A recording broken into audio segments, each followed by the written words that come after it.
Between 1500 and 1800, sub-Saharan Africa was reshaping itself at breakneck speed. Empires rose and fell, trade routes shifted dramatically, religions blended in fascinating ways, and European contact intensified like never before.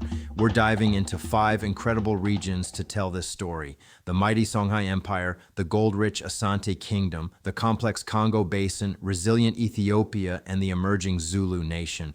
Through politics, religion, and trade, we'll uncover how this pivotal period transformed an entire continent. Politics, 5 models of power. In West Africa, the Songhai Empire represented centralized Islamic monarchy at its height. Rulers like Askia the Great created a bureaucracy with governors, taxes, and armies. But by 1591, after a Moroccan invasion, Songhai collapsed into smaller states. Further south, the Asante Kingdom emerged. Power rested with the Asante, but it was also spiritual. The Golden Stool symbolized the soul of the nation, uniting chiefs into a confederation. We were united by Ose Tutu, our king, and Okampo Anoki, our priest. They called down the Golden Stool from the heavens, the soul of our people. As long as the stool stood, the Ashanti would stand as one. The Golden Stool was more than a throne. It was unity, identity, destiny. But destiny soon collided with a new force, Europe. At first, European traders came for gold and ivory, but soon they came for something else: people. They brought muskets, rum, cloth, and iron. They asked for captives in return. Our king saw power in this exchange. Weapons built our armies. Armies brought more captives. The circle continued. It was the triangular trade. Europe sent goods. Africa sent people. And the Americas sent sugar and profit. The Ashanti became one of the most feared military powers in West Africa. Their conquests against the Denkira, Fante, and others filled their coffers. Warriors marched under golden banners. Each victory brought honor and captives. Those captives were sold to traders waiting by the coast. The empire grew stronger, but the land grew emptier. Families disappeared, villages burned. The wealth of a few became the suffering of many. By the 1800s, winds of change swept across the world. Europe turned against the very trade it had built. Ashanti leaders faced a painful truth. Our gold and our pride could not hide the shame that haunted us. We had traded our brothers and sisters for guns. The British came this time not as traders, but conquerors. The empire that once sought power now faced colonization. In Central Africa, the Kingdom of Kongo stood out. The man of Congo ruled a hereditary monarchy with provinces and officials, but Portuguese contact deeply altered its politics, with European guns and alliances fueling internal struggles. Turning east, Ethiopia remained a Christian empire. Its emperors traced their lineage back to King Solomon and the Queen of Sheba. The Orthodox Church was central to power, helping Ethiopia maintain independence and identity against foreign pressures. Finally, in southern Africa, the Zulu had not yet become an empire, but the foundations were being laid among Nguni chiefdoms. In the early 1800s, Shaka would transform them into a militarized, centralized state. Their later rise shows the direction southern Africa was moving. Before the arrival of Islam or Christianity, Africa was not a land without faith.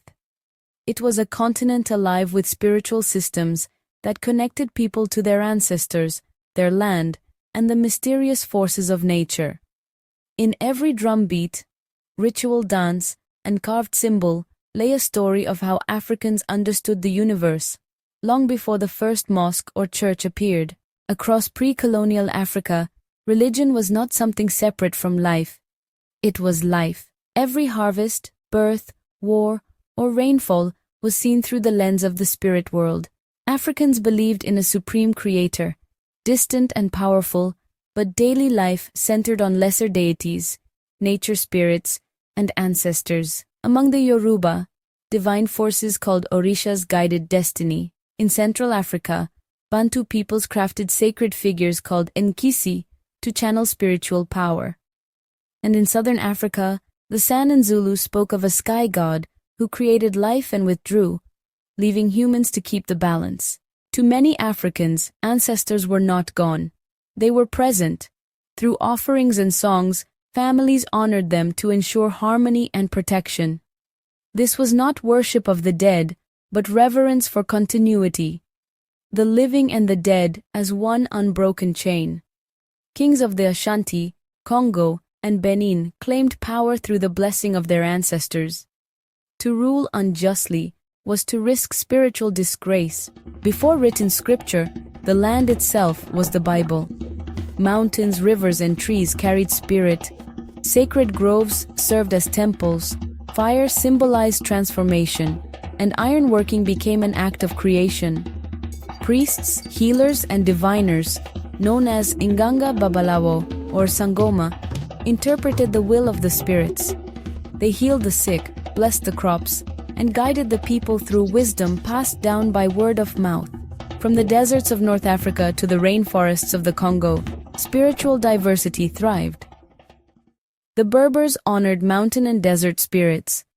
In Nubia and Ethiopia, faith blended with ancient Egyptian and early Christian traditions.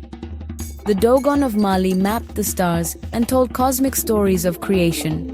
And the Shona of Zimbabwe built Great Zimbabwe, both fortress and sacred temple, where spirit and stone met. Even after Islam and Christianity spread, traditional beliefs endured.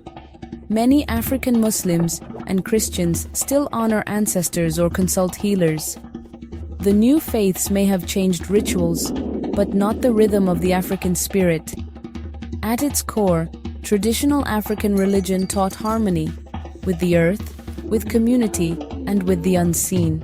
Before the cross and the crescent, there was the drum and the flame, symbols of an Africa whose spirit still speaks, if we're willing to listen. As trade expanded and outsiders made deeper contact with the continent, Africa's spiritual map began to shift. Islam moved south with merchants and scholars, while Christianity arrived on new winds from Europe. Yet across the continent, these faiths didn't simply replace older traditions. They mixed, adapted, and evolved.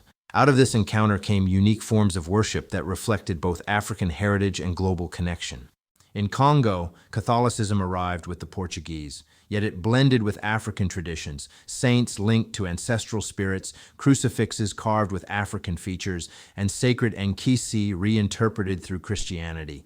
In Ethiopia, Christianity was already ancient. The Ethiopian Orthodox Church traced its roots back over 1,000 years. Rock-hewn churches at Lalibela, liturgies in the Ge'ez language, and traditions tied to the Ark of the Covenant gave Ethiopia a strong cultural identity that resisted outside domination. For over 3,000 years, the Ark of the Covenant has stirred faith and mystery alike. The Hebrew Bible says it was built at Mount Sinai, carried through deserts and battles, and enshrined in Solomon's temple until the Babylonian conquest in 586 BCE, when it vanished from history. Ethiopian tradition offers a different ending. In the Kebra Nagast, the Queen of Sheba's son, Menelik I, journeys to Jerusalem and, according to legend, brings the Ark to Ethiopia, guided by God. Today, the Church of St. Mary of Zion in Axum is said to guard that very relic. One monk, the keeper of the Ark, devotes his life to its protection.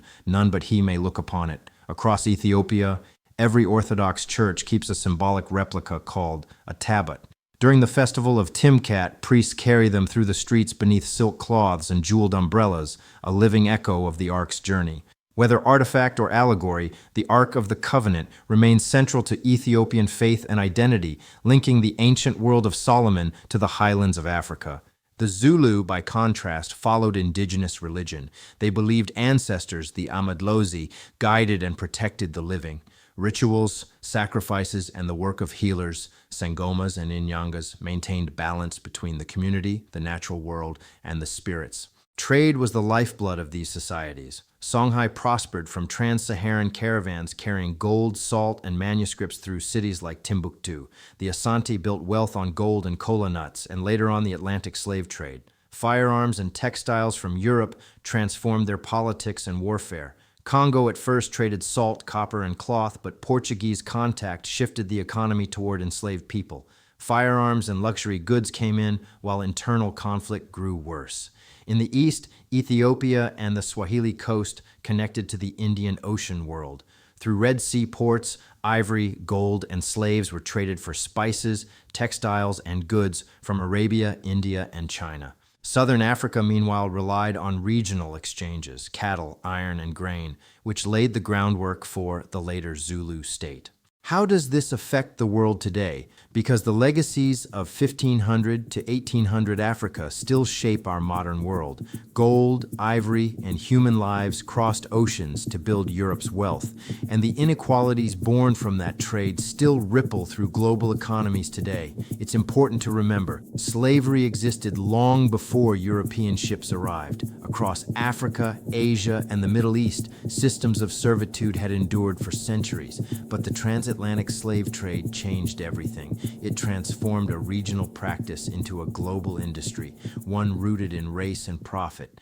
Millions were torn from their homes, their cultures erased, their labor sold to build empires oceans away. Consider the once mighty Kingdom of Kongo. Centuries later, under Belgian rule, those same lands were ravaged again, through rubber, resource extraction, and atrocities that scarred generations. Even today, descendants of that region toil in lithium pits, mining the minerals that power our modern devices. The tools of exploitation have evolved, but the patterns remain hauntingly familiar, and yet, out of oppression came endurance. Across continents, the African diaspora carried languages, music, and faith that reshaped global culture. From samba to gospel, from the blues to hip-hop, the same creative force that once built kingdoms now drives global movements for justice and identity.